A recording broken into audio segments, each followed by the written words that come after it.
आज आपण इव्हनिंग स्नॅक्ससाठी बनवणार आहोत इन्स्टंट स्प्रिंग रोल. बिना स्प्रिंग रोल शीट शिवाय आपण हे झटपट स्प्रिंग रोल बनवणार आहोत. मुलांना जर भूक लागली असेल तर काय पटकन खावंशी इच्छा होते, तर त्यावेळेस हे तुम्ही स्प्रिंग रोल बनवून देऊ शकता. खूपच चवीला अप्रतिम लागतात आणि बनवायलाही एकदम सोपे आहेत, इन्स्टंट आहेत, त्यामुळे तुम्ही पटकन बनवू शकता. घरी पाहुणे वगैरे येणार असतील किंवा काही फंक्शन असेल तरीही तुम्ही हे स्प्रिंग रोल बनवून बघा. सर्वांना खूप आवडतील, एवढे चविष्ट लागतात. सॉस बरोबर किंवा असंच खाण्यासाठी एकदम अप्रतिम असे हे स्प्रिंग रोल आहेत. तर आधी आपण याची स्टफिंग कशी बनवायची ते पाहणार आहोत. तर स्टफिंगसाठी बघा, मी कढईमध्ये 2 चमचे तेल घेतले आणि त्यामध्ये ना 1 मोठा चमचा भरून बारीक कापलेलं लसूण घेतलेलं आहे. सोबतच 1 छोटा चमचा भरून बारीक कापलेलं आलं घ्यायचं. इथे ना आलं लसूण कापून घेतल्यावर छान टेस्ट येते, पेस्ट घालू नका. सोबतच 2 हिरव्या मिरच्या मी बारीक कापून घेतलेल्या आहेत, एकदम बारीक कापून घालायच्या आहेत. तर अगदी मस्त असे हिरव्या मिरच्या, आलं आणि लसूण व्यवस्थित तेलामध्ये आपण परतून घेतल्यानंतर 2 कांदे मी असे लांबट कापलेले आहेत. एकदम बारीक नाही कापायचे, कारण याच्यामध्ये ना आपण अशा स्प्रिंग रोलमध्ये व्हेजिटेबल्स अशा लांबट कापलेले छान लागतात. तर 2 मीडियम साईजचे मी कांदे घेतलेले आहेत आणि कांदाही आपल्याला भाज्या ना जास्त शिजवायच्या नाही आहेत, थोडासा क्रंच त्याच्यामध्ये असला पाहिजे, एवढ्याच आपल्याला परतून घ्यायचे आहेत. तर कांदा परतल्यानंतर यामध्ये घालूया गाजर. तर 1 मोठ्या साईजचा गाजर असं मी लांबट कापून घेतलेला आहे.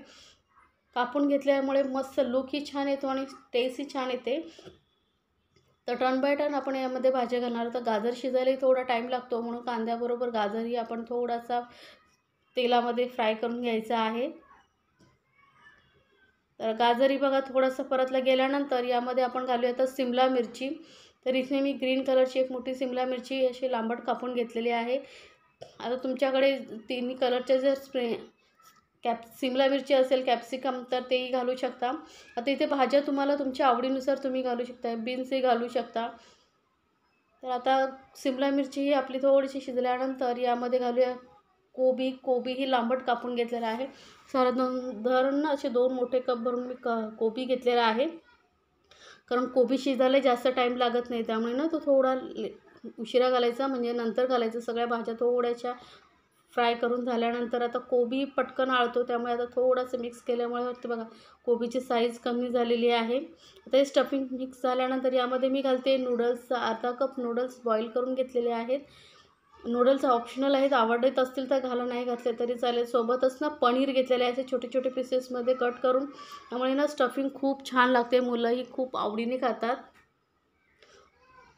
तर आता हे दोन्ही साहित्य आपण मिक्स केलेले आहेत. आता हे ऑप्शनल आहे, तुम्हाला आवडत असतील तरच घाला नूडल्स आणि पनीर, पण एकदा टाकून बघा, खूप छान टेस्ट येते. आता सर्व साहित्य आपण व्यवस्थित मिक्स करून घ्यायचं आहे. आता यामध्ये आपण मसाले घालणार आहोत.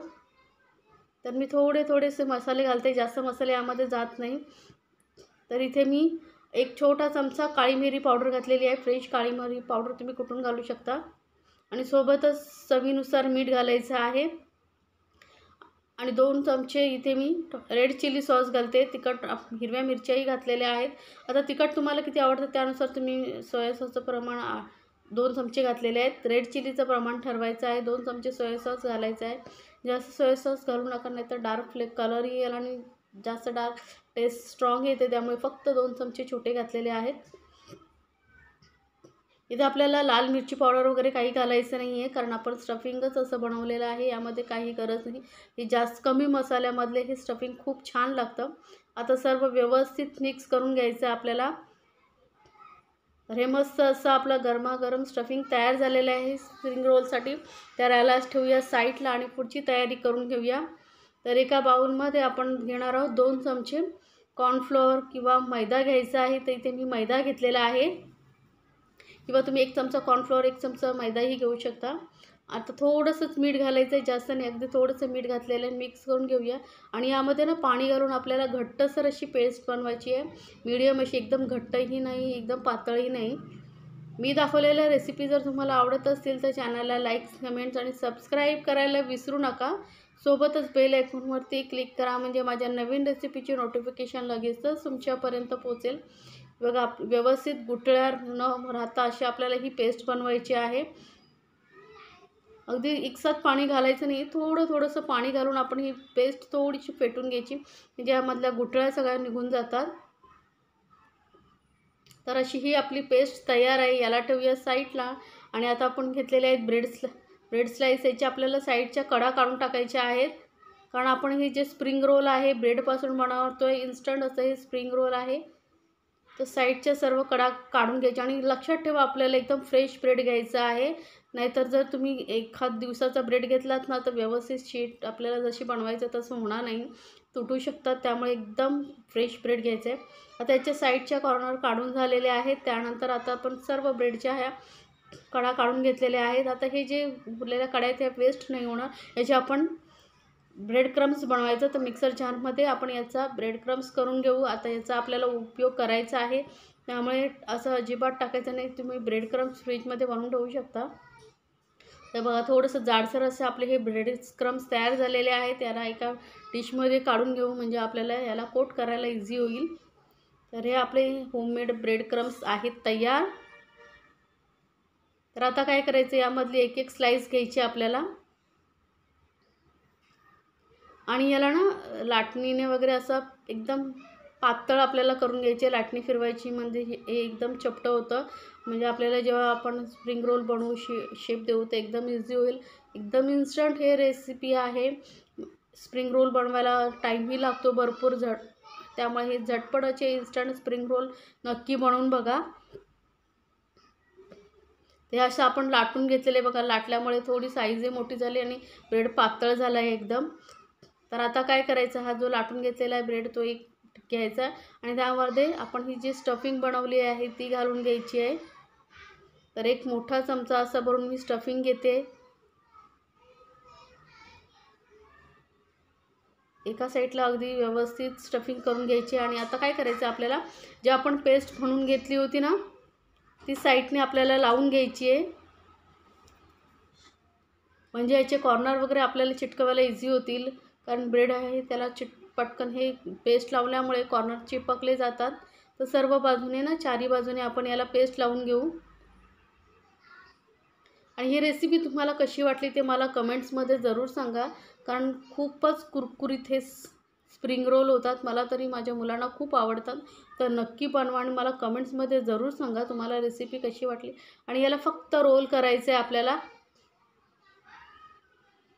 आणि हाताने असं थोडंसं जॉईन करायचं आहे. जर तुम्हाला असं जॉईन होत नसेल तर थोडीशी पेस्ट अजून लावायची, म्हणजे पटकन जॉईन होतं. आता हे जे कॉर्नरला राहिलेलं आहे त्यालाही आपण पेस्टमध्ये डीप करायचं हलगत आणि चिपकवून घ्यायचं. इझिली चिपकले जातात थोड्या वेळाने.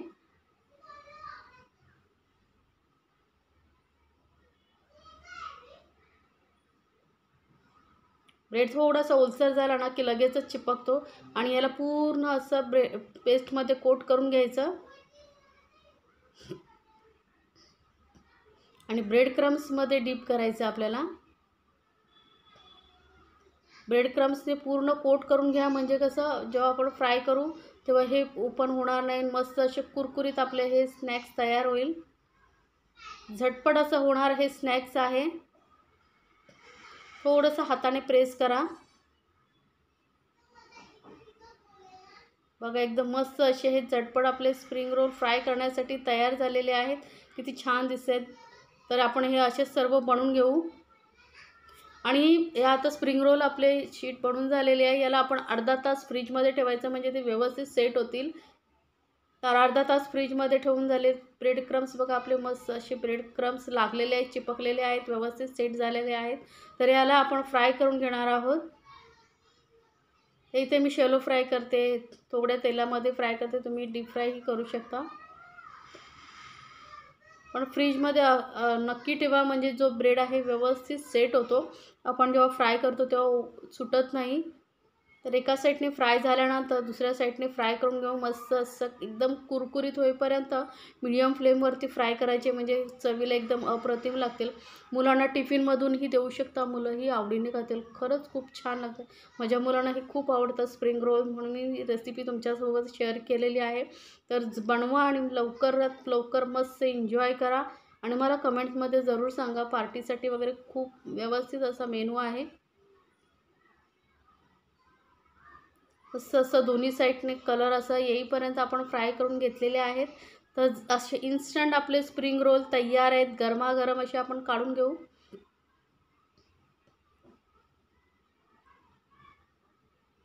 किती मस्त असे स्प्रिंग रोल तयार झालेले आहेत झटपट. तर हे स्प्रिंग रोल तुम्ही ब्रेड सॉस बरोबर वगैरे खाऊ शकता किंवा चटणी बरोबर तुम्हाला कुठले आवडत ते खाऊ शकता.